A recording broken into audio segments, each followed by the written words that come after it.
오늘은 하박국 두 번째 말씀인데요.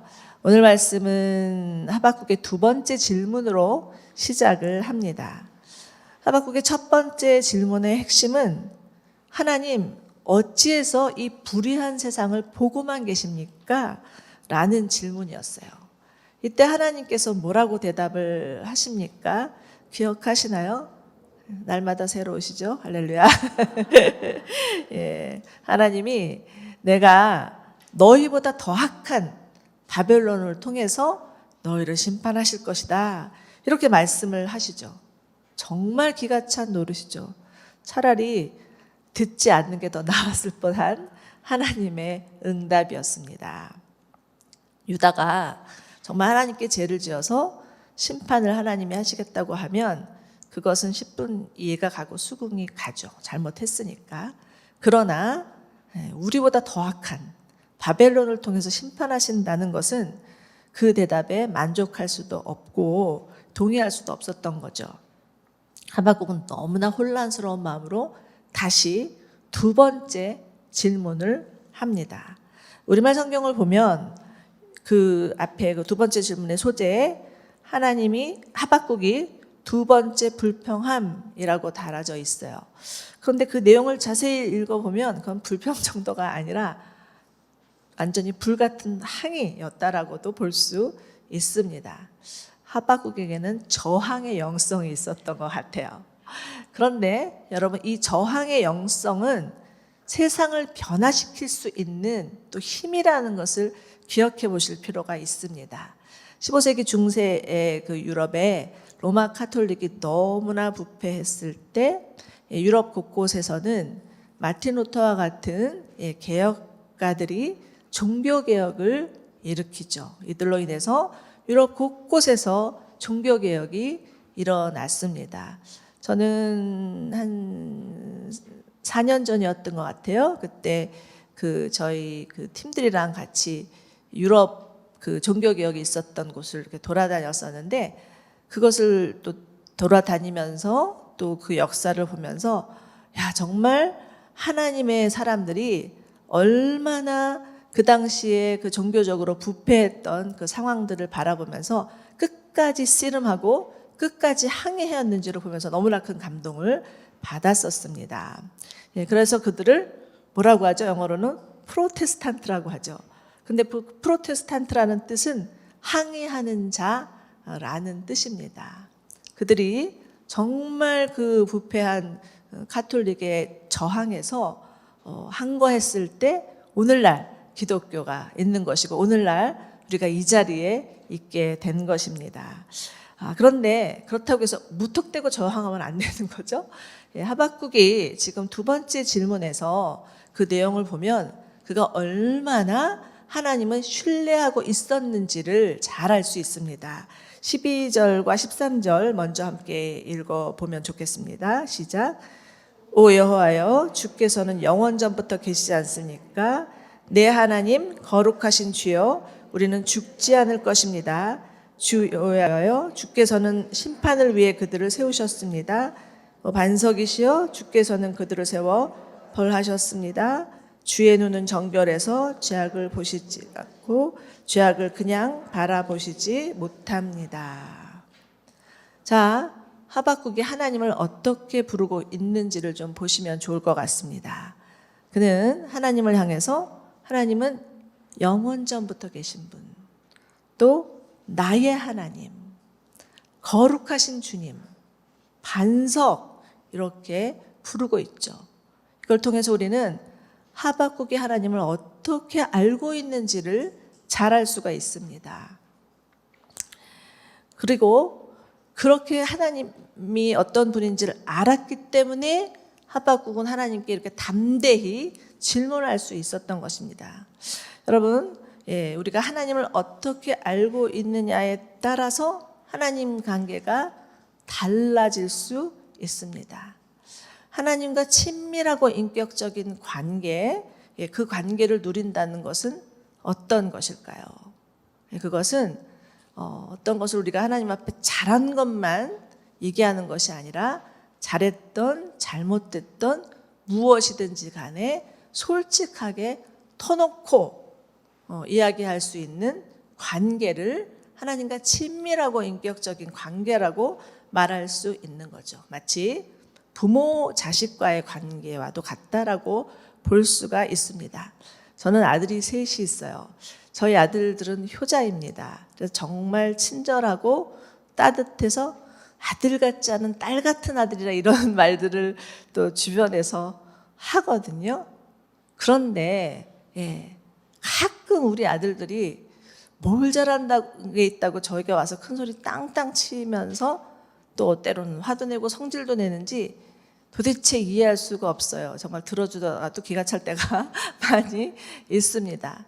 그런데 쟤네들이 나가서 밖에서 살다가 너무 스트레스 쌓이니까 집에 와서 내게 성질 내는구나, 내가 엄마니까 이런 마음으로 받아줄 때가 정말 많습니다. 이처럼 하나님과 우리와의 관계도 부모 자식의 관계와 같이 성질나는 관계 아닌가 싶은 생각이 듭니다. 하박국이 정말 자신의 마음 가운데 있었던 그 끓는 마음들을 하나님 앞에 솔직하고 담대하게 말할 수 있었던 것은 하나님과 그만큼 친밀하고 인격적인 관계를 누리고 있었기 때문이라는 것을 볼 수가 있습니다. 그래서 이처럼 하나님이 누구신지, 하나님이 어떤 분이신지를 아는 것은 너무나 중요합니다. 그것에 따라서 하나님과의 관계, 또 인간 관계, 우리의 기도 생활, 우리의 신앙의 삶의 그 태도 모두 다 영향을 받을 수 있기 때문이죠. 그런데 여러분, 묘하게도 사람마다 하나님에 대한 이미지, 하나님에 대한 생각이 다 다릅니다. 각자의 신앙 배경에 따라서, 또 중요한 것은 그 육신의 부모와의 관계가 어떠했느냐에 따라서 굉장히 다른 것을 발견할 수가 있습니다.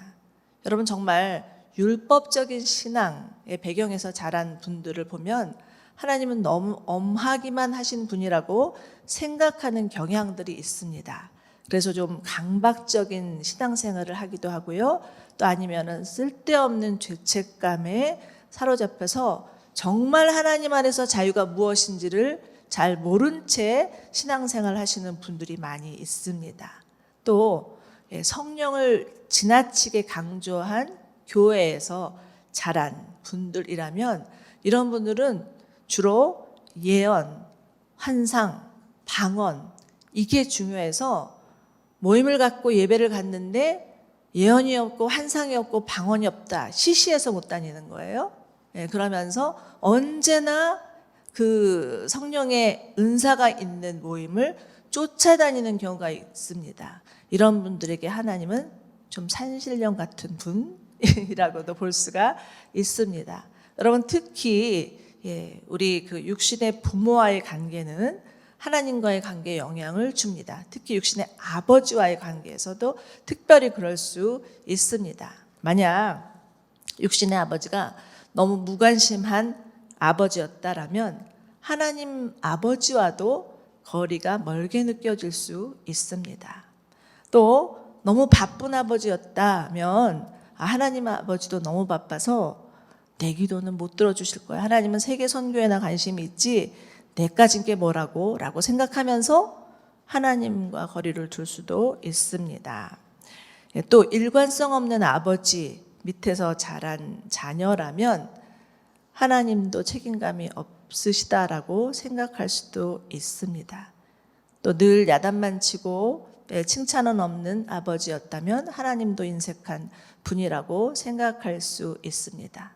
너무나 완벽주의 부모 밑에서 자란, 그런 아버지 밑에서 자란 분이시라면 하나님도 내게 늘 완벽을 원하시는 분이라는 생각을 할 수도 있다라는 것입니다. 이처럼 육신의 부모와의 관계가 하나님 아버지와의 관계에 영향을 미칠 수 있죠. 이처럼 왜곡된 하나님 상은 하나님과 인격적인 관계, 친밀한 관계를 누리는 데 장애물이 될 수 있습니다. 만약에 하나님을 생각할 때 하나님 너무 엄하신 것 같고, 또 아니면 무책임하신 것 같다거나, 아니면 하나님 너무나 거리가 멀리 계시다고 생각한다면 육신의 부모와 역기능적인 관계에서 오는 상처일 수도 있다라는 것을 기억해 보셔야 합니다. 그리고 하나님과 친밀하고 인격적인 관계가 세워지기 위해서는 이러한 상처들이 드러나야 돼요. 그리고 고백되어져야 됩니다. 그리고 예수 그리스도의 십자가를 통해서 치유받아야 합니다. 그러할 때 하나님 아버지가 어떤 하나님이신지를 제대로 알 수 있는 은혜가 우리 가운데 주어지는 것입니다. 사랑하는 여러분, 여러분은 하나님 아버지를 어떤 분이라고 생각하십니까? 하박국 선지자는 지금 여기서 하나님은 영원전부터 계신 분, 시간과 공간을 초월해서 역사하시는 분, 지금도 시퍼렇게 살아서 우리와 함께 하시는 분이라고 생각하고 있습니다. 또한 하나님은 거룩하신 분, 하나님은 사랑의 하나님이시지만 공의의 하나님, 그래서 우리를 구원하시지만 또 우리를 심판하시는 하나님이라고 하박국은 생각하고 있습니다. 무엇보다 하박국은 하나님은 반석, 너무나 신실하셔서 변함없는 사랑으로 우리를 끝까지 사랑해 주시는 분이라고 생각하고 있으며, 또 하나님은 나의 하나님, 내 하나님이십니다 라고 고백하고 있습니다. 여러분은 하나님을 나의 하나님이라고 고백하실 수 있으십니까? 아멘. 우리 모두 정말 하나님은 영원전부터 계시고 거룩하시고 반석이시고 나의 하나님, 우리의 하나님이심을 믿으시는 여러분들 되시기를 바랍니다. 이처럼 하나님이 누구신지를 아는 것은 특별히 신앙의 혼란이 왔을 때 너무나 중요합니다. 하나님이 누구신지를 아느냐에 따라서 때로는 우리의 믿음이 그 신앙의 혼란 가운데서, 위기 가운데서 점프할 수도 있고요, 성장할 수도 있고요, 때로는 그런 잘못된 하나님 상 때문에 믿음이 하락할 수도 있다라는 것입니다. 호세아서 4장 6절 한번 보죠. 호세아서 4장 6절에서는 내 백성이 지식이 없어서 망하게 될 것이다 라고 말씀하고 있습니다. 또 호세아서 6장 6절입니다. 내가 바라는 것은 인애이지 제사가 아니며 하나님을 아는 것이지 번제가 아니다 라고 말씀하죠. 사랑하는 여러분, 호세아 말씀처럼 우리 안에 하나님을 아는 지식으로 가득하기를 소원합니다. 그래서 하나님을 점점 알아갈 수 있는 저희 모두가 되기를 원합니다. 만약 우리 안에 하나님을 향한 왜곡된 생각들이 있으면 기도하십시오. 육신의 부모와의 관계에서 상처로 인해서 하나님 아버지를 잘못 생각하고 있었다면 주님 앞에 기도하시면서 하나님, 제가 정말 하나님 아버지를 누구신지 제대로 알고 싶습니다. 그럴 때 하나님께서 반드시 우리 가운데 찾아와 주셔서 우리를 치유하여 주시고 회복하여 주시고 정말 하나님과의 친밀하고도 인격적인 관계로 저희를 발전해 가게 하셔 주실 것을 믿으시기 바랍니다. 자, 이제 하박국은 그가 알고 있는 하나님을 부르고 있습니다. 그리고 그 후에 13절 하반부인데요, 이렇게 고백하죠. 그런데 악한 사람이 자기보다 의로운 사람들을 파괴시키고 있는데 왜 반역자들을 조용히 바라만 보고 계십니까? 라고 질문하는 것입니다. 정말 분명한 논리가 있죠. 우떡대고 자기 감정대로 항의했던 것이 아니었어요. 영원하시고 거룩한 하나님이 어떻게 그 반석이신 하나님이 어떻게 이렇게 불의한 바벨론을 그냥 두고 보고만 계십니까? 이것은 하나님의 성품에 어긋나잖아요. 이렇게 말하는 것입니다. 자, 그런데 거기서 그치지 않습니다. 14절부터 17절까지는 바벨론이 얼마나 악랄한 민족인지 바벨론의 국제적 만행에 대해서 고발하고 있습니다. 그 내용을 정리해 보면 바벨론을 어부에 비유하고 있는데요, 이렇게 말하죠. 잘 보세요. 그는 갈고리로 그들 모두를 낚아올리고 그물을 끌어올리며 이렇게 비유하고 있습니다. 이것은 무엇입니까? 바벨론은 자기들보다 훨씬 선한 나라들을 무차별하게 정복하는 어부입니다. 이렇게 말하는 거예요. 또 그 다음 어망 안에 모아 담고는 즐거워하고 기뻐합니다. 즉 바벨론은 자신들의 만행을 기뻐하는 어부입니다. 이렇게 말하는 거죠. 또 세 번째요. 자기 그물에다 재물을 바치고 자기 어망에다 분향을 합니다. 물고기를 많이 잡고는 그것을 너무 좋아하면서 그것은 그물 탓이다, 어망 탓이다라고 하면서 거기에다가 제사를 지내고 있다라는 것입니다. 즉 우상 숭배의 끝판왕이라는 거죠. 마지막으로 잡아들인 것이 많고 그들의 음식이 풍성하게 됐기 때문입니다. 바벨론이 자기가 착취한 물고기로 얼마나 호화로운 생활을 하는지, 얼마나 떵떵거리면서 살고 있는지, 이런 자들이 바벨론입니다. 하나님, 어떻게 이런 자들을 그냥 두고 보고 계십니까? 라고 질문을 하는 거죠. 하나님이 정말 이들처럼 미신적이고 야만적이고 탐욕적인 자들을 그냥 두고 보고 계시는 것이 이해가 되지 않았던 것이죠. 조목조목 따지면서 바벨론이 이러합니다, 이러합니다, 이러합니다 하고 조목조목 따지면서 질문하고 있는데요. 저는 개인적으로 이런 스타일 별로 좋아하지는 않아요. 너무 똑똑한 것 같아가지고. 근데 여러분 가끔에 사람이 화나면 똑똑해지는 거 아시죠? 화가 나면 보통 평상시에는 제대로 말 못하다가도 그냥 어디서 나왔는지 그냥 따지면서 하는 그런 경우 있잖아요. 하박국이 얼마나 정말 그 바벨론을 통해서 심판하시겠다고 하는 하나님의 말씀에 화가 났는지 그것을 잘 볼 수가 있습니다. 여러분, 우리들도 사실은 예수 믿지 않는 사람들이 그들 중에서 다 그런 건 아니지만 정말 악을 행하면서도 그 악과 상관없이 너무나 잘 살고 너무나 떵떵거리고 너무나 거드림피고 이런 사람들 보면 빈정상하잖아요.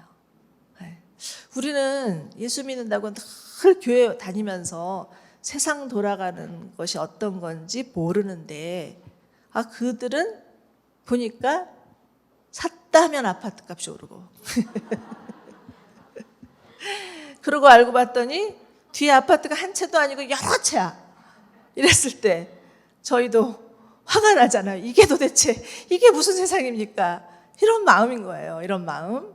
하박국이 하나님 앞에 그렇게 질문하고 나서 그 다음에 2장 1절입니다. 2장 1절에서 내가 초소에 서서 망대에 자리 잡고 주께서 내게 무엇을 말씀하실지 내 호소에 주께서 뭐라고 응답하실지 지켜보겠습니다 라고 말하죠. 자, 여기서 망대란 예배 사역과 밀접한 관련이 있는 전문 용어인 것 같습니다. 아마도 하박국은 성전에서 사역하던 선지자 아니었나 싶습니다. 그는 성전의 어떤 특정한 곳에서 자리 잡고 서서 하나님이 무엇을 말씀하실지 뭐라 대답해 주실지를 기다리겠다고 작정을 합니다. 그가 이렇게 할 수 있었던 것은 하나님은 자신의 그 부르짖는 소리에 귀를 기울여 주시고 또 자신에게 말씀하시는 하나님이신 것을 믿었기 때문이라는 것입니다. 여러분, 출애굽기 6장 5절을 보면 하나님이 이런 말씀을 하세요. 이제 애굽 사람이 종으로 삼은 이스라엘 자손의 신음소리를 내가 듣고 나의 언약을 기억하노라. 또 신명기 6장 4절에서는 이스라엘아 들으라. 우리 하나님 여호와는 오직 유일한 여호와시니 이렇게 말씀을 하십니다. 여러분, 하나님은 우리의 부르짖는 소리, 신음소리를 듣고 계십니다. 그리고 하나님은 우리에게 말씀하시는 하나님이세요. 요한복음 10장을 보면 예수님이 나는 선한 목자다. 내 양은 내 음성을 듣는다 라고 하시죠. 이런 것처럼 하나님이 우리에게 말씀하시는 하나님이신 것을 믿으시기 바랍니다. 그런데 이 하나님의 음성을 듣기 위해서는 당연히 우리도 귀를 기울여야 해요. 근데 하나님의 음성을 듣는데 방해되는 요인들이 있습니다. 크게는 세 가지라고 볼 수 있는데, 첫째는 세상에서 들려오는 소리예요. 두 번째는 사단의 소리예요. 세 번째는 내 마음의 소리입니다. 하나님의 음성을 듣기 위해서는 이 소리들을 내려놓고 하나님 앞에 잠잠히 기다려야 합니다. 마태복음 6장 6절을 보면 너는 기도할 때 내 골방에 들어가 문을 닫고 은밀한 중에 계시는 내 아버지께 기도하라, 이렇게 말씀을 하시죠. 여러분, 여러분들의 마음의 골방은 어디입니까? 하나님의 음성을 듣기 위해서 여러분만이 갖고 계시는 어떤 장소도 좋고 어떤 시간도 좋고 어떤 정말 하나님과 나와 독대할 수 있는 그러한 마음의 골방은 어디입니까? 하박국은 하나님의 음성을 듣기 위해서 망대에 올라가서 그곳에 서서 하나님의 말씀하실 때까지 기다리겠습니다라고 고백하고 있습니다. 여러분, 하나님은 말씀하시는 분이신데 그 말씀을 듣기 위해서 우리는 기다리는 시간을 가질 수밖에 없습니다. 그런데 정말 안타까운 것은 우리가 하나님 앞에 물었을 때 하나님이 그때그때 바로바로 응답해 주시면 얼마나 좋겠어요. 정말 가장 그 하나님과 우리의 관계에서 심각한 문제는 하나님의 시간대와 나의 시간대가 다르다는 거예요. 정말 하나님 다 좋으신데 시간 개념이 좀 없으신 것 같은 그런 마음들이 들 때가 있다라는 것입니다. 그러나 여러분, 우리는 기다려야 합니다. 언제까지? 하나님이 말씀하실 때까지, 하나님의 말씀이 우리 가운데 임할 때까지 기다려야 합니다. 여러분, 인디안들이 기우제를 드리면 반드시 비가 온대요. 왜요? 비가 올 때까지 기우제를 드리니까. 비가 오는 것이죠. 그런데 여러분, 기다림은 생각보다 쉽지 않습니다. 우리 신앙생활에서 가장 어려운 것이 기다림. 다 동의하시는 것 같아요. 막 기다립니다 이렇게 대답이 나오시는데, 기다리다 못해서 포기하거나 낙심하거나 절망하거나 주저앉을 때가 있다라는 것입니다. 그러나 여러분, 기다림은 하나님이 하시는 놀라운 일을 경험하게 하는 시간입니다. 요한복음 10장을 보면 죽었던 나사로가 살아나는 사건이 나오죠. 정말 마르다와 마리아와 나사로는 예수님이 사랑하는 가정이었습니다. 예수님이 예루살렘에서 사역을 하다가 좀 힘들고 지치면 언제나 베다니에 있는 이들의 집에서 유하셨고, 이들과 함께 쉬시고 이들과 함께 기쁨의 교제를 나누셨어요. 그런데 그 사랑하는 오빠가 어느 날 시름시름 앓다가 죽게 되니까 당연히 마르다와 마리아는 예수님께 바로 고하겠죠. 예수님, 지금 오빠가 다 죽게 생겼습니다. 빨리 오셔서, 정말 빨리 오셔서 우리 오빠를 고쳐주세요라고 말하지 않았겠습니까? 그런데 요한복음 10장을 보면 예수님께서 나사로가 병들어 죽게 되었다는 소식을 듣고 그가 유하던 곳에서 이틀을 더 계시니라 라는 말씀이 나옵니다. 정말 이해가 안 가죠. 정말 예수님 우리를 사랑하시잖아요. 그런데 왜 얼마나 애가 탔겠습니까? 또 누가복음 8장을 보면 회당장 야이로의 딸이 죽는 사건이 나옵니다. 하나밖에 없는 딸이었어요. 너무나 사랑스러운 딸이었습니다. 그 딸이 지금 죽어가게 되니까 야이로가 와서 예수님 앞에 발 앞에 무릎을 꿇으면서 주님, 우리 딸을 좀 살려주세요 라고 간곡히 부탁을 드리죠. 그랬는데 예수님이 들으셨는지 마시는지 엉뚱한 여인을 붙들고서 그 여인 고치시느라고 시간을 보내고 있으니까 얼마나 애가 탔겠습니까? 여러분, 기다림은 쉽지 않습니다. 그러나 이 기다림의 시간을 통해서 정말 하나님이 우리의 옛사람, 우리의 옛생각 이런 것을 다 죽는, 다 그런 시간들이 땅에 묻히는 것들을 경험하게 하는 시간이라는 거예요. 그래서 어쩌면 이 기다림의 시간 동안에는 우리 정말 죽을 것 같은 마음이 드는데 정말 죽어야 되는 것 같아요. 죽지 않으면 하나님의 그 놀라운 일을 경험할 수 없다라는 것입니다. 예수님이 나사로가 죽은 지 나흘 만에 나타나셨어요. 그러면서 슬퍼하고 있는 마르다와 마리아에게 이렇게 말씀하시죠. 나는 부활이요 생명이다. 나를 믿는 자는 죽어도 살겠고 무릇 살아서 나를 믿는 자는 영원히 죽지 아니하리라. 너희가 이것을 믿느냐? 라고 그렇게 물으셨습니다. 또 해당장 야이로에게는 뭐라고 하시나요? 내 딸은 죽는 것이 아니라 자고 있는 것이야. 이렇게 얘기를 하죠. 이들은 마침내 그 오빠가 살아나고 딸이 살아나는 것을 경험하면서 예수님이야말로 생명의 주관자시구나, 예수님이야말로 죽은 자를 살리시는 부활의 주님이시구나, 이것들을 경험하였던 것입니다. 자신의 생각과 하나님의 생각이 얼마나 다른지 그제서야 깨닫게 되었다라는 거죠. 여러분, 하나님의 침묵은 절대 하나님의 무관심이 아닙니다. 하나님이 놀라운 일을 행하시고자 하시는 보이지 않는 하나님의 시간임을 믿으시기 바랍니다. 예수님이 이 땅에 오시기까지 이스라엘은 400년이라는 침묵기, 그것을 거쳐야 했습니다.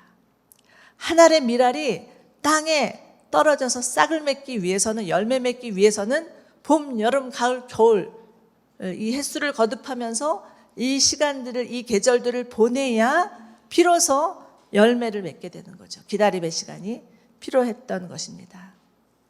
여러분, 하나님의 약속을 기다리시다가 지치고 지루하고 포기하고 싶고 절망하실 때 있으셨습니까?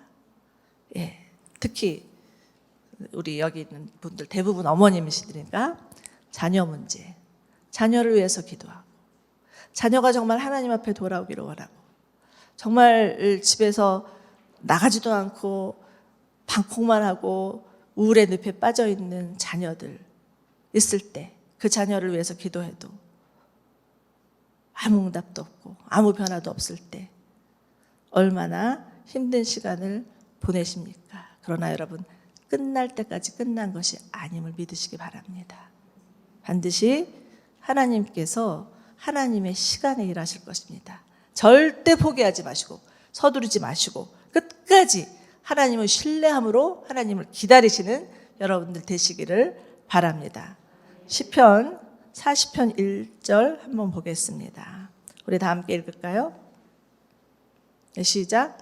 내가 여호와를 기다리고 기다렸더니 귀를 기울이사 나의 부르짖음을 들으셨도다. 아멘. 하나님은 반드시 우리의 기도에 응답하시는 분이십니다. 언제까지 기다려요? 하나님의 말씀이 임할 때까지. 우리 옆에 분에게 같이 이렇게 좀 격려해 주세요. 하나님의 말씀이 임할 때까지 기다리십시오.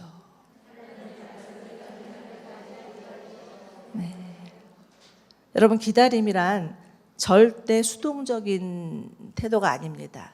적극적인 믿음의 행위입니다.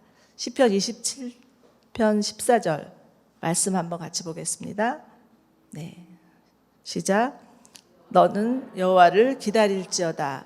강하고 담대하여 여호와를 기다릴지어다. 이렇게 말씀하고 계시죠. 여러분, 강한 자만이, 또 담대한 자만이 하나님을 기다릴 수 있습니다.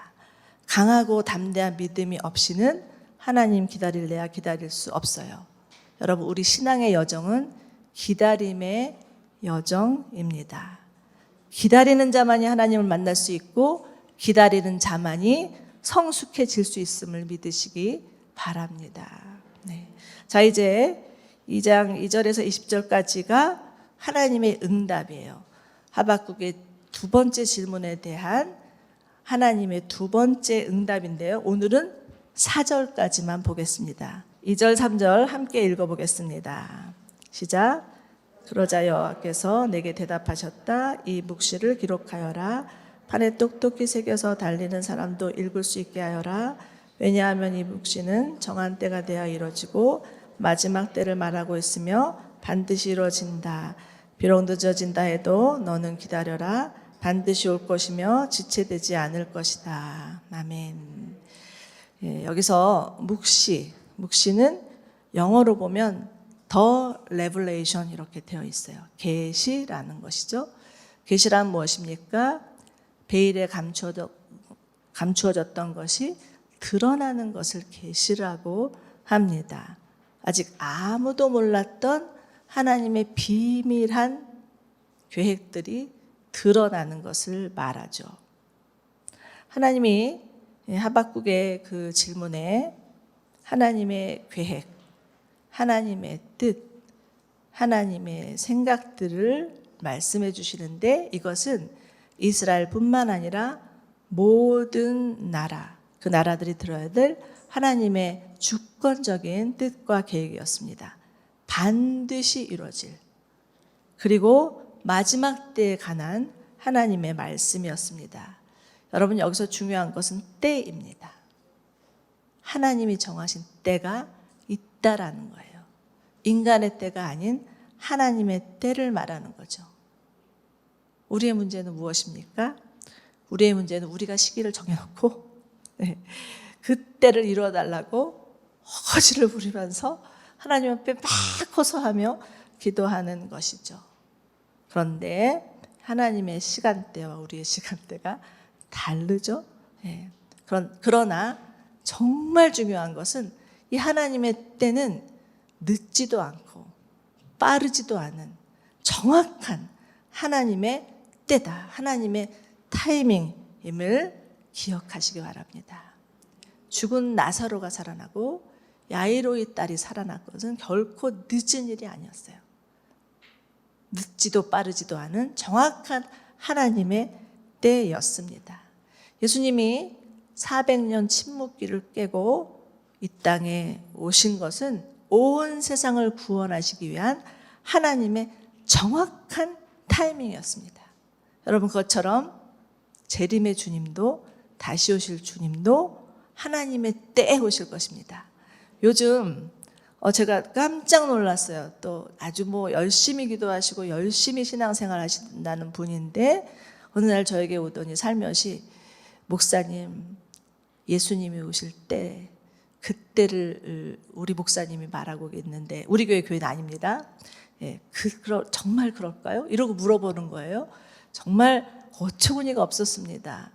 나름대로는 또 꽤나 유명하고 꽤나 많은 분들이 몰리는 그런 교회 목사님이신데 그런 말씀을 하고 있다라는 사실이 너무 기가 막혔습니다. 여러분, 그러나 그 주님이 다시 오실 그때와 그 시는 예수님도 모르신다고 했어요. 오직 누가 아신다? 하나님만이 아신다고 말씀하셨죠. 그러니 너희는 현혹되지 말라라고 하시죠. 오늘 큐티 말씀에서도 마지막 때가 되면 거짓 선지자들이 드러나서 너희를 현혹할 텐데 절대 넘어가지 말라라고 주님이 경고해 주시는 것을 볼 수가 있습니다. 사랑하는 여러분, 하나님의 약속이 더딘 것 같아도 더디지 않습니다.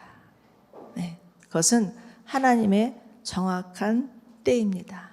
그런데 그 하나님의 때를 기다려야 되는 사람에게 필요한 것, 그것은 바로 믿음이라는 거예요. 하나님의 약속과 우리의 현실의 그 갭을 메꿀 수 있는 것이 바로 믿음이라는 거예요. 자, 4절 한번 봅시다.